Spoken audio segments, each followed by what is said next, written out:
Hello everyone, in this video I'm going to show you how to clear search history on TikTok. So if you want to clear your search history on your TikTok, here's how I can get it done.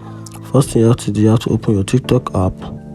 Once you open it, then you tap on your profile icon, then you tap on these three lines or the embargo line.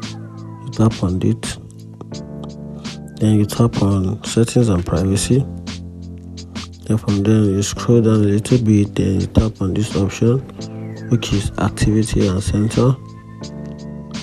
Once you tap on it, then you scroll down a little, then you tap on your search history, which is right here, search history. You can see currently I don't have any search history on my TikTok account, but in case you have, it will be listed here.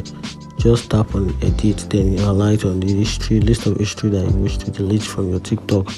Once you're done, then you tap on delete, and that's how you can clear search history on TikTok. If you find this video helpful, like and follow for more. Thank you.